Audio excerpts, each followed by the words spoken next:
While we might think or feel like our perfectionism is just us striving to be our best, it is not self-development or self-growth at all, because it's not allowing you to take any action that is allowing you to develop or grow. Welcome to Ebbs and Flows with Erin. In this show, we're getting real about navigating the ups and downs of life together. I'm your host, Erin, and we're ditching the pressure to have it all figured out along the way because honestly, nobody does. We'll explore all things healing, growing, creating, and connecting. And if you deal with anxiety, depression, being a highly sensitive person, or just feeling overwhelmed by life sometimes, I see you, and this show is for you. My intention with these conversations is simple: to leave you feeling empowered, validated, and most importantly, reminded that you are never alone, no matter where you're at on your own journey. Learning that we all have the power to heal genuinely changed my life. And the best part, healing does not have to be complicated. The smallest changes really can make the biggest impact, and it can be joyful, fulfilling, and something that we do together. So join me in getting real about what it means to heal. Thank you for being here, and now let's get into it. Hello, and welcome to Ebbs and Flows with Erin, or welcome back to Ebbs and Flows with Erin. If this is your first time listening and you're at all interested in exploring our past episodes, you can do so on whichever platform you're listening right now, or you can watch over at the Ebbs and Flows YouTube channel. And I am so grateful to have you here with me today. On our last episode, we explored the topic of turning worry and doubt into faith and trust, and especially when it comes to overcoming anxiety. And on that note, I realized while I'm recording this episode today, it's officially 1 month since I launched this podcast, and I am overwhelmed by the support and love and connection that I've already been feeling with listeners, viewers. If you have reached out to me with your support or letting me know how you're enjoying the podcast, I am beyond grateful for that. It fills up my entire heart. The main goal that I had going into this podcast was just to foster connection and have conversations that I know have been helpful to me, in hopes that it can be helpful to someone out there. And nothing brings me more joy than hearing from someone that they could take anything away from this podcast. So thank you for listening and watching, and I am so excited to continue these conversations with you. Always open for messages at ebbsandflows222 on Instagram, or send me an email at erinebbsandflows@gmail.com with your thoughts on the episode, questions, requests for future episodes, whatever it may be, or just to say hi. I am doing my best to reply to everyone, and I have so much love and gratitude for every single person listening, watching, supporting. Thank you. I can't believe it has only been 1 month of this podcast. I mean, I started recording my Effects series a month before it launched, but this has truly brought me so much joy to work on this podcast every week. And I feel like my biggest struggle so far has actually just been deciding what to talk about next, because there's so much that I want to talk about in this podcast that the biggest issue for me has just been like, okay, what is the next thing that I want to talk about the most? Because there's so much, and I've found that I've kind of been trying to string together episode topics that make sense cohesively, but also, and on the topic of today's topic, which is going to be perfectionism, I have really been trying to lean into not overanalyzing and falling into the analysis paralysis loop that comes with perfectionism, because that is what held me back for so long. And I'm trying to just listen to my gut, go with what feels right in the moment, what I feel called to talk about the most each week, and hopefully deliver as much value as possible in each episode. So there is a lot more coming that I am really eager to chat about. And I just have to remind myself there is lots of time. This podcast isn't going anywhere, and we will get to all of it. I historically have been someone who is hyper aware, overanalyzing how I might come off to people, what people might think, if I would be good enough, or if what I'm putting out would be good enough, how it would be received, etc., etc. Basically, the shackles of perfectionism were holding me back from taking action, creating, or sharing anything. And We're going to dive in today about the definitions of perfectionism, some research-based facts about it, because at least for myself, and I think a lot of others, how we perceive perfectionism is actually not at all what it truly is.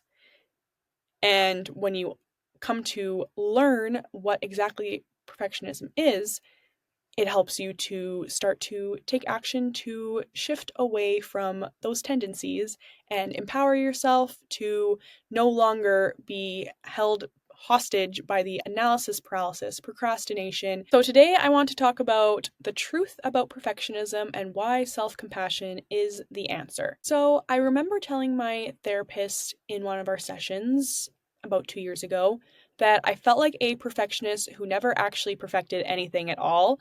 And she told me that that is the definition of shame, and shame is the root of perfectionism. And that blew my dang mind because, to my knowledge, and what my concept of perfectionism was just having really high standards for myself and for everything that I did and wanting things to be perfect and at a high level. So just having high standards and being driven to produce excellent results. But no, there's a difference between healthy striving and perfectionism, which we will get to in a minute here, because we're going to go over some definitions and research. But yeah, that therapy session was a very pivotal moment for me because an overarching theme in the first year and a half of my consistent therapy sessions was shame. And shame is a very deep-rooted, sneaky emotion that has its claws dug into so many areas of our life and drives so many of our thoughts and actions and feelings, even subconsciously. And it is a huge topic to cover in itself. But today we are going to talk about shame as it relates to perfectionism, as it is the root of perfectionism. And then we're going to talk about what self-compassion is and why it's the answer to breaking out of that perfectionism cycle. And we will be busting some myths about self-compassion because I know that a lot of the time your natural instinct when you hear about self-compassion is to think that's just letting myself off the hook. That's just me feeling sorry for myself. It's self-indulgent, blah, blah, blah, blah. No, we're going to bust those myths and talk about the facts of what self-compassion is, why it's powerful, why it's going to change your life, especially if you identify as a perfectionist. Okay, if you're watching on YouTube, again, you will see I'm holding up Brené Brown's Atlas of the Heart book. And if you watched or listened to last week's episode of the podcast, Turning Worry and Doubt into Faith and Trust, we read some definitions and research from this book from Brene, and we're going to do the same thing this week because she has done a ton of research on perfectionism, and she includes research and definitions in the Atlas of the Heart about perfectionism, shame, self-compassion. So let's get into it. As I mentioned, shame is the root of perfectionism. So I want to give the definition of shame that emerged from Brené's research, where she says, shame is the intensely painful feeling or experience of believing that we are flawed and therefore unworthy of love, belonging, and connection. So Brene goes on to say, shame is the birthplace of perfectionism. Perfectionism is not striving to be our best or working towards excellence. Healthy striving is internally driven. Perfectionism is externally driven by a simple but potentially all-consuming question, what will people think? Brene goes on to point out that it may seem counterintuitive, but one of our biggest barriers to working towards mastery is perfectionism. So like I said earlier, until my therapist explained this to me, my idea of the perfectionism I was identifying with was, I just expect the best out of myself. I just have high standards for myself, blah, blah, blah. I want things to be perfect. But that's not what perfectionism is. It's actually the opposite, because perfectionism holds you back from trying things and allowing yourself to make mistakes and missteps, learning from them, and moving forward. Perfectionism tells you that your mistakes or your failures are personal defects and make you less worthy. So we either avoid trying new things or we barely recover every time that we inevitably fall short. So again, Brene says that in their research, they've learned that achieving mastery requires curiosity and viewing mistakes and failures as opportunities for learning. Is your mind blowing? I don't know, maybe it's just me, but when I became aware of this and was learning about this, it was blowing my mind because I'd never thought about it this way. It also made so much sense and made so much click for me. So while we may think or feel like our perfectionism is just us striving to be our best, it is not self-development or self-growth at all, because it's not allowing you to take any action that is allowing you to develop or grow. Brene points out perfectionism is at its core about trying to earn approval and acceptance. Most perfectionists were raised being praised for achievement and performance, like good grades, good manners, nice appearance, sports accomplishments, rule following, people pleasing, etc., etc.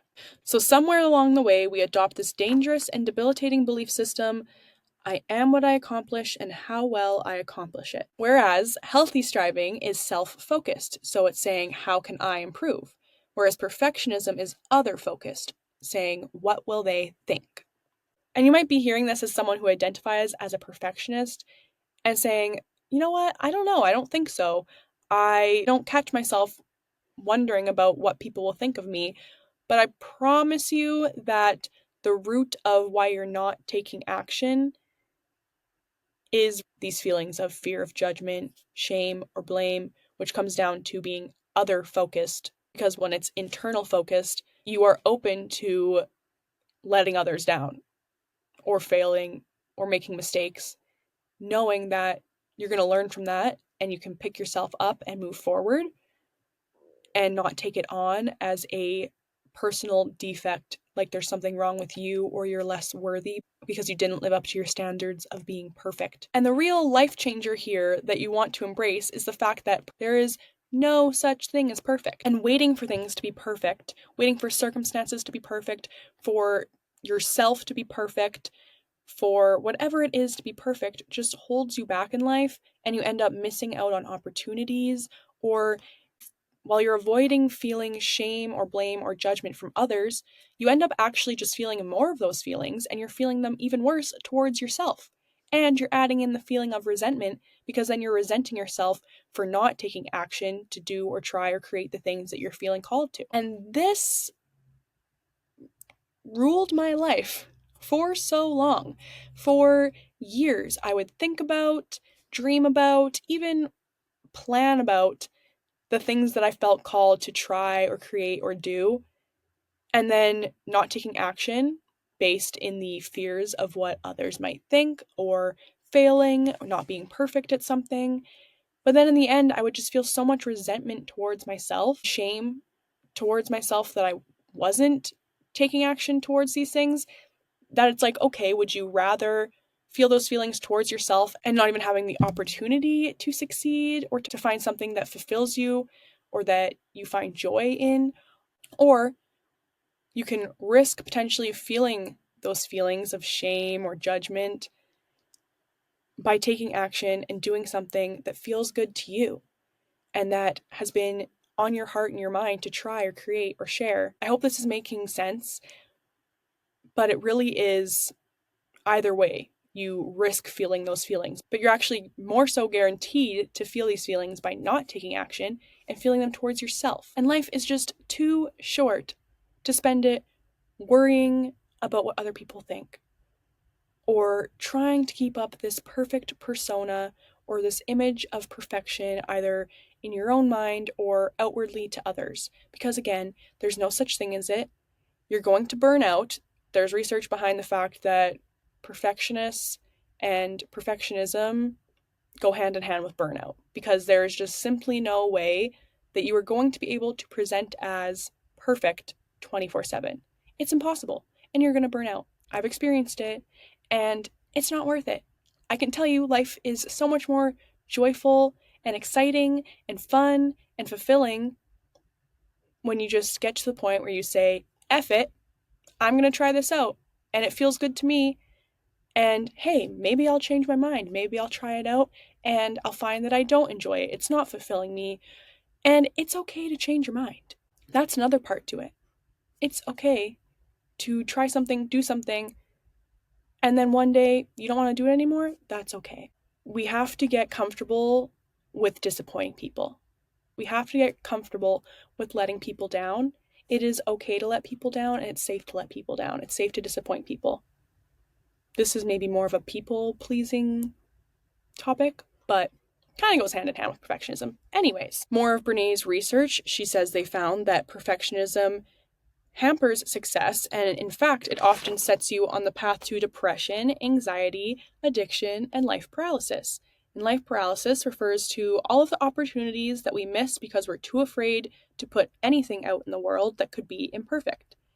And it's also all of the dreams that we don't follow because of our deep fear of failing, making mistakes, and disappointing others. It's terrifying to risk when you're a perfectionist because your self-worth is on the line. I don't know about you, but for me, that really hit. I was like, okay, that is 100,000% on point. I mean, as I've mentioned in past episodes, I've been diagnosed with anxiety, depression, and the analysis paralysis cycle of being a perfectionist, where you're just analyzing, and then procrastinating, which overanalyzing and procrastinating are just two tactics that your subconscious, your brain uses to keep you safe from being perceived. We are either procrastinating because we don't want to do something at all, or we're procrastinating because deep down we really, really want to be doing something and we are afraid of failing at it and being judged by others. Because if you're not perceived, then you can't be judged.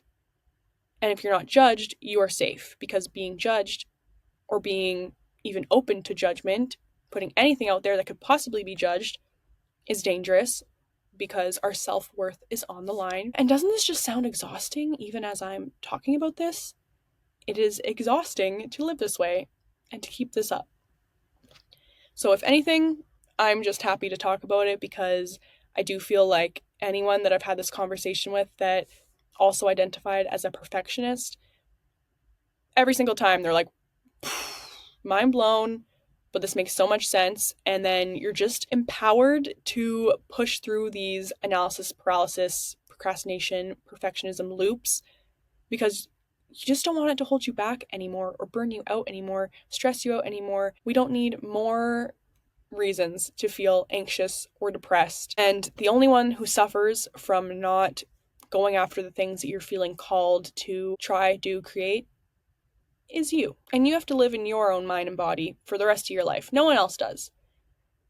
And saying all this doesn't mean that it is just boom, immediately you're no longer a perfectionist, you're no longer overanalyzing or worrying about letting others down or disappointing them. This is not an overnight thing. It's an ongoing forever thing to just check yourself on. And when you notice those tendencies coming up, this is where we get into self-compassion. We can lean into self-compassion, which takes us out of this perfectionism cycle that holds us back and just creates shame and resentment towards ourselves. I often say I'm a recovering perfectionist, and I think I will be in recovery forever because these tendencies and these feelings are always going to come up. But it's just about, in my experience, having the knowledge and the evidence of when you do push through the perfectionism cycle that keeps you stuck and holds you back, how much better it feels to create the things that you feel called to create and to lean into self-compassion rather than self-hate, self-shame, self-resentment. Telling yourself that you're just not good enough to do something is exhausting. For example, when it comes to this podcast, it has been a true test to my perfectionism tendencies because pretty much every time an episode goes out and I've listened to it, to edit it, watched it, all the things, there are many things where I'm like, oh, I probably could have said that better, or I'll think of something that I had wished that I said in the episode, or that I had said in a better way, or for the YouTube that I looked a better way, or that my lighting's better, that I had not just a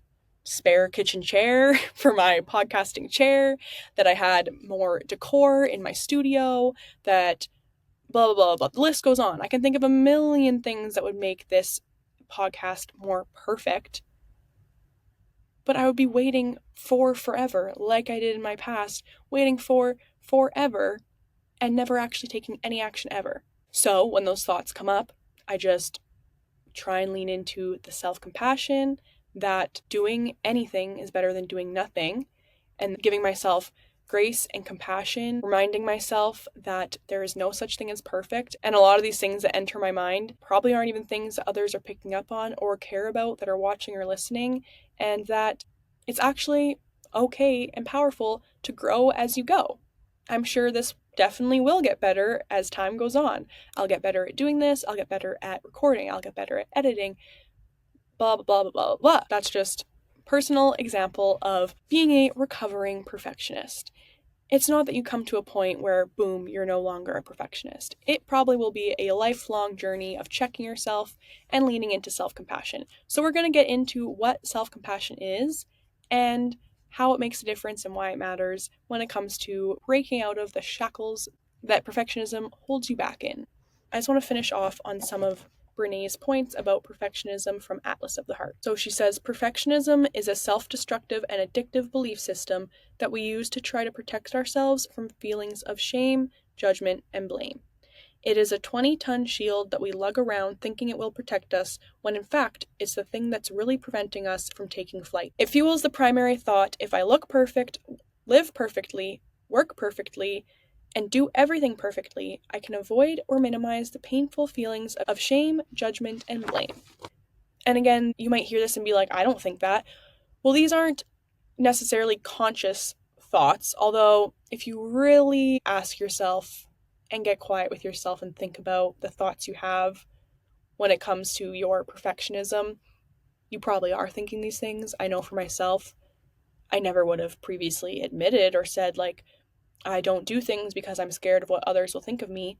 But when I stopped and really thought about my thought process or my feelings behind why I wasn't taking action on creating or doing things, it was because I felt that if I presented perfectly, I was safe from feelings of shame and judgment and blame. Perfection is self-destructive simply because there is no such thing as perfection. Like we said, perfectionism is an unattainable goal. And additionally, perfectionism is more about perception. We want to be perceived as perfect. So again, this is unattainable. There is no way to control perception, regardless of how much time and energy we spend trying. No matter how much time or energy or effort you put into it, you simply cannot control others' perception. It's impossible, which again leads to the burnout. It's exhausting. And perfectionism is addictive because when we invariably do experience shame, judgment, and blame, we often believe it's because we weren't perfect enough. So rather than questioning the faulty logic of perfectionism, we become even more entrenched in our quest to live, look, and do everything just right. So we talked about this earlier, where it's like you can either hold yourself back and end up feeling shame, judgment, and resentment towards yourself, which is just creating a very unhealthy and unpleasant environment mentally for yourself to live in, and physically too, because as we've said, nervous system regulation, the body keeps a score, you're shoving all this down and keeping it inside of you. The things that you don't express outwardly, they stay stored in your body. And when you're a perfectionist, you're storing a lot in your body and not letting it out. So that can turn into mental, emotional, physical pain. We are often not acknowledging that at all. We aren't even aware of the fact that we are creating these feelings towards ourselves by trying to avoid feeling these feelings from others. So this is where self-compassion comes in. So in Atlas of the Heart, Brene mentions Dr. Kristin Neff, and she runs the Center for Mindful Self-Compassion and has been a leader in the self-compassion research. So according to Dr. Neff, self-compassion has 3 elements: self-kindness, common humanity, and mindfulness. So self-kindness versus self-judgment. So when we are in the loop of perfectionism, we are in self-judgment. We want to shift to self-kindness. So self-compassion entails being warm and understanding towards ourselves when we suffer, fail, or feel inadequate. Rather than ignoring our pain or indulging ourselves with self-criticism, self-compassionate people recognize that being imperfect, failing, and experiencing life's difficulties are inevitable. So they tend to be gentle with themselves when confronted with painful experiences, rather than getting angry when life falls short of set ideals. Next, common humanity versus isolation. Self-compassion involves recognizing that suffering and personal inadequacy is part of the shared human experience, something that we all go through rather than being something that happens to me alone. So this is a huge part in breaking free from perfectionism, because when we're in perfectionism, we are not at all acknowledging the fact that these emotions and feelings are feelings that are just part of the human experience that we are inevitably going to feel at times, but also that every human on earth is going to share in feeling these feelings. It doesn't say anything about your self-worth or your value. And then mindfulness. Mindfulness versus over-identification. So mindfulness is a non-judgmental, receptive mind state in which one observes thoughts and feelings as they are, without trying to suppress or deny them. We cannot ignore our pain and feel compassion for it at the same time. At the same time, mindfulness requires that we not be over-identified with thoughts and feelings so that we're caught up and swept away by negative reactivity. I really like the line, we cannot ignore our pain and feel compassion for it at the same time. Because when we're stuck in perfectionism, we are simply just not giving ourselves the space to even be aware of what's really going on inside of us. And we're just labeling it as that we are holding ourselves to high standards. We're holding whatever we do to high standards, when if we practice some mindfulness and allow ourselves to observe our thoughts and feelings, that is where we can start to see what is driving that perfectionism and what is actually holding you back from taking action. So Dr. Kristin Neff has her website, selfcompassion.org, and she actually has a self-compassion test that you can take that will show you the areas where you're maybe more prone to being compassionate towards yourself than in other areas, because a lot of the time there may be areas of our life that we are prone to giving ourselves more compassion than others. And she has a ton of resources and information on her website, which I love. Okay, before we get into busting myths about self-compassion, I want to give some examples of leaning into self-compassion. And I also want to share some more research that shows that practicing self-compassion consistently reduces the strength of the relationship between perfectionism and depression for both adolescents and adults. So, by recognizing that your brain can be tricky and understanding that it is normal to get caught in negative thoughts that you don't always need to pay attention to, you can learn to create a different loop and stop blaming yourself. Self-compassion is not a genetic trait. You can be taught to be kind to yourself. So I'm reading this from a recent study led by Madeline Ferrari, and I'm reading this on Forbes' website. And before we get into busting myths of self-compassion, I want to give some examples of what leaning into self-compassion looks like. So, first example, say you set out on a fitness challenge. Maybe it's a 30-day challenge where you have to go for a run for 30 days in a row. And you come up to one of the days and you are exhausted. You haven't been sleeping well, you're not feeling well, your body's feeling run down, whatever it may be. And self-compassion is, I'm going to let myself rest today and I will come back stronger tomorrow. Instead of going for a run, I'm going to sleep in or I'm going to take a nap, whatever it may be. You allow yourself to rest without beating yourself up. Another example, maybe it's at work. Maybe you're not getting the results that you were hoping to get for the last while at work, or you didn't get the feedback you were hoping to get from a client or a manager. Maybe you're not getting the number of sales or reviews that you were hoping to get. Self-compassion is telling yourself, I know how hard I'm working. I know how much effort I'm putting in, and I'm proud of myself no matter what.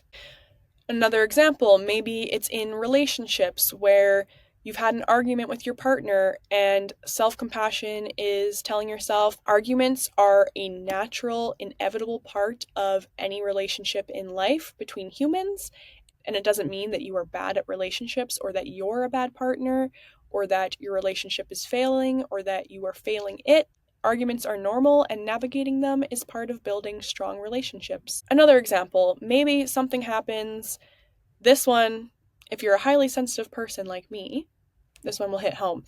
Maybe something happens and everyone's telling you to get over it or that you should be over it by now. Maybe you're grieving something, you're sad about something, you're feeling the heaviness of something, you're feeling the energy of something that has happened. And everyone's saying to get over it or that you should be over it. Self-compassion is telling yourself that you are going to allow yourself to feel and grieve for as long as you may need, and give yourself what you need to do so, and that everyone has different levels of sensitivity and everyone handles and deals with things in a different way.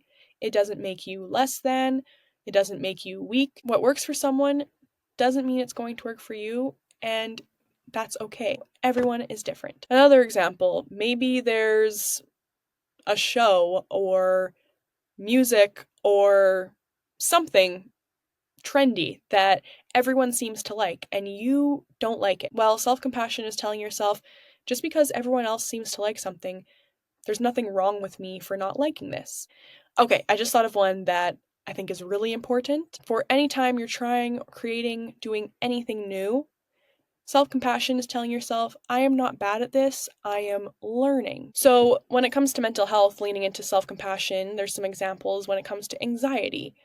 Say you have some symptoms of anxiety come up. You don't necessarily know why, but you're feeling it. Instead of falling into the loop of spiraling thoughts, self-compassion is talking to yourself, telling yourself, it is safe to feel this way. It is safe for me to feel these symptoms of anxiety. There is nothing wrong with me for feeling this way. Anxiety is part of the human experience, and I will get through this and feel better, etc., etc.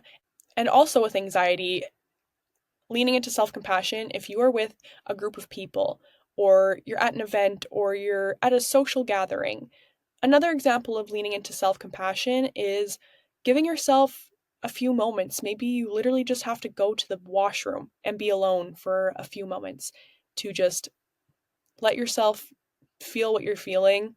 Maybe you're splashing cold water on your face, your neck, your hands, your chest. Maybe you're doing some somatic shaking or some tapping, giving yourself the space to handle your anxiety.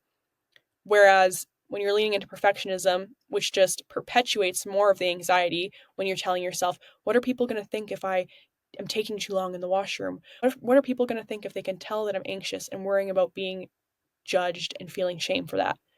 So that's a big one when it comes to anxiety. Give yourself time. Give yourself some alone time. Give yourself what you need. That has been huge for me in my healing. When it comes to depression, self-compassion is, okay, maybe I don't have the energy, or I'm not in a mindset to do housework today, do chores.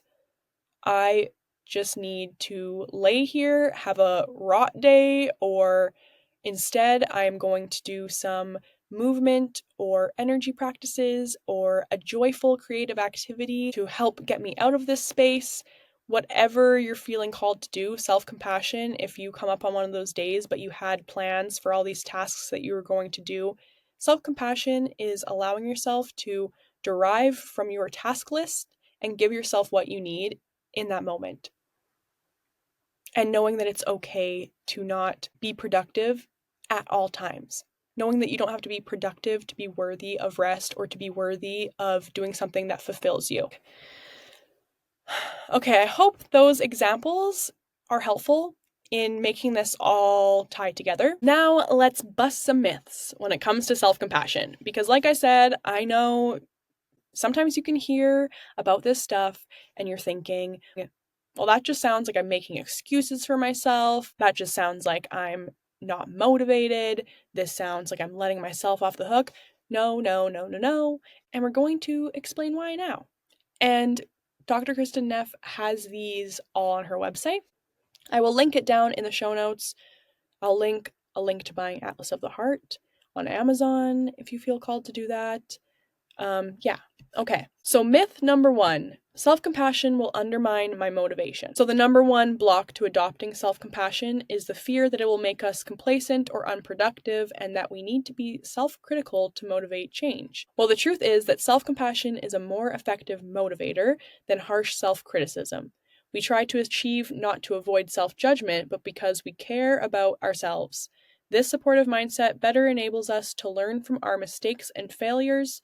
Research shows that self-compassion engenders a learning and growth orientation that improves performance. I feel like that was very sciencey, that last sentence. So I'm just trying to think how I can say that in layman's terms. So pretty much what it's saying is that research shows that self-compassion is more effective and efficient and more of a driver of growth and change than being self-critical. Okay, myth number 2, self-compassion means letting myself off of the hook.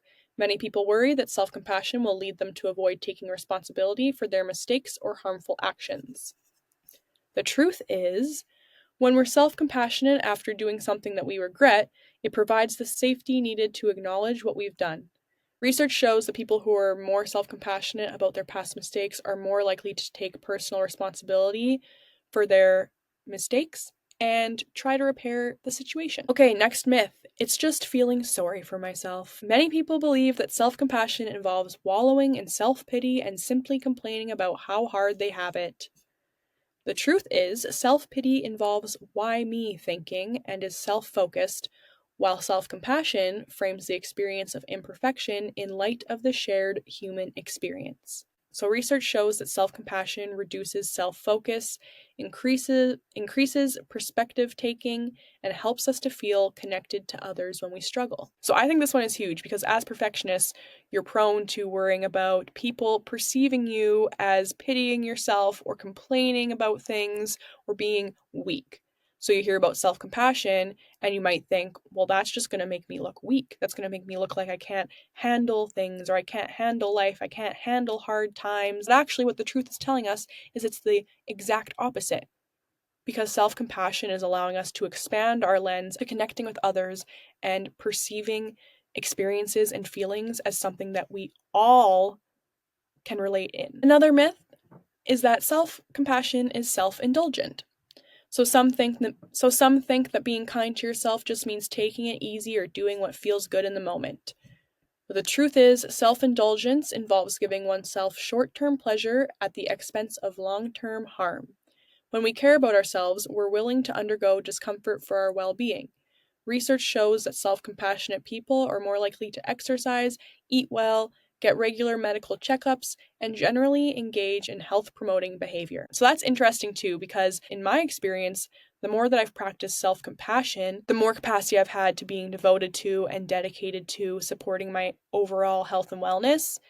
And that means doing things that you don't necessarily always feel like doing, like eating well or moving your body or journaling, meditating, recording content or podcast episodes, or doing work when I don't necessarily feel like showing up, but I know that I'm doing whatever it may be in order to allow me to live the life that I desire. Whereas before, in perfectionism and the negative self-talk loops, analysis paralysis, procrastination, I would often get burnt out in that cycle, hold myself back, be stuck, and then feeling this internal shame and resentment and judgment towards myself. And I would cope with that with activities like binge drinking, binge eating, not taking care of my body, not doing practices that would get me to a point where I felt confident enough to take any action, if that makes sense. Okay, another myth is it's selfish. Self-compassion is selfish. Most of us have been told that we should sacrifice for others and fear that meeting our own needs is selfish, while the truth is that compassion is not a zero-sum game. The more compassion that flows inward, the more resources we have available to be there for others. Research shows that self-compassionate people are more giving and supportive to others in relationships. Professional and family caregivers are more able to care for others without becoming drained and burned out. It goes back to you have to take care of yourself first in order to take care of or be there for others. The more compassionate we can be with ourselves, the more that we can see life through a lens of humanity, in the fact that we are never alone, that there is no such thing as perfect, and that it is both inevitable and healthy to have the ebbs and flows of life in experiences, feelings, emotions, states. You are going to be more compassionate and have more grace for other people, and you're going to have more capacity to even show up for others. And the final myth, it will make me soft or weak. Some people associate being harsh with themselves as being tough and worry that self-compassion will make them vulnerable or weak. But the truth is, when you go into battle, what's going to make you stronger? Being an ally who has your own back or an enemy who cuts you down? The supportive stance of self-compassion provides strength to face the battles of life. Research shows that self-compassionate people are better able to deal with stressful situations. You have to take care of yourself before you can take care of and be there for others. The only one who has to live in your mind and body for the rest of your life is you. So don't you want to do everything you can to make that a positive, supportive environment? And the only reason I can talk about this so confidently in knowing that it will have a positive impact if you choose to lean into self-compassion is because I am my own evidence of the ginormous impact that simply shifting our self-talk to self-compassion, which cultivates self-love and self-trust, just how much that has alone changed my lived experience in being someone who lived in anxiety, depression, overwhelm, worry, doubt, fear. And while I did everything as the perfectionist to not appear that way on the outside, it is what was ruling me on my insides. And I know how shitty it feels to be stuck and held back simply for just feeling like you're not good enough or that you're not perfect enough or you're not ready yet. And you're fearful of how others are going to perceive you for trying, doing something new or different, or just sharing your voice, whatever it may be. I know how shitty that feels. In learning all of this, it just empowered me to finally decide that I'd rather take the risk of feeling judged by others, potentially, than feeling the judgment and shame and resentment towards myself that I was feeling guaranteed by not taking action and doing the things that I feel called to. Striving to be perfect is going to burn you out because it's impossible. There's no such thing as perfection, and striving to present as perfect in every area of life is going to burn you out because it is impossible and it's all consuming and it's impossible. And I promise you that if you try to just become aware of your self talk, how you're talking to yourself throughout your day to day, and catching it, noticing it, which is huge in itself, but then trying to reframe that self talk into something more compassionate towards yourself, you are going to see shifts in your mood, your mindset, your mental health, all areas of your life. And again, this is not just an overnight change where you learn about this and you decide, I'm no longer a perfectionist who gets stuck in analysis paralysis or procrastination. It's something that you become aware of and have to shift out of as life goes on and as it comes up. And I promise you, life is more fun and joyful and flowy and free when you are showing up for yourself and allowing yourself to try new things, to try, do, and create the things that you feel called to, and that you're allowed to change your mind at any given time. And no matter what you're feeling at any given time, you are not alone in that. And that is the main goal of this podcast, is to foster connection in the human experience, knowing that we are never alone in what we are feeling. And there is so much power in vulnerability and authenticity, which, yes, have become buzzwords, but I think that's for a reason, because that is what creates connection, and that's what people are in dire need of and are desiring. I hope that you're able to take something away from this episode. I hope I was able to make this all connect and make sense. And again, I would love to hear from you at ebbsandflows222 on Instagram or erinebbsandflows@gmail.com. I am sending you lots and lots of love, healing, and gratitude, and I look forward to continuing these conversations, and I will see you next week. Bye-bye.